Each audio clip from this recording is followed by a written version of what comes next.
गरुडगमन तव चरणकमलमिह मनसि लसतु मम नित्यम् गरुडगमन तव चरणकमलमिह मनसि लसतु मम नित्यम् मनसि लसतु मम नित्यम् मम तापमपाकुरु देव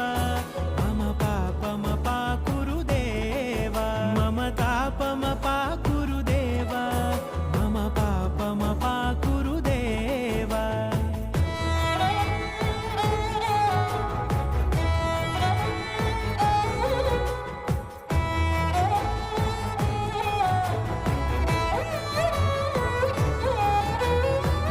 जनयन विधिनमुचिहरण मुख विबुध विनुत पद पद्मा जल जनयन विधिनमुचिहरण मुख विबुध विनुत पद पद्मा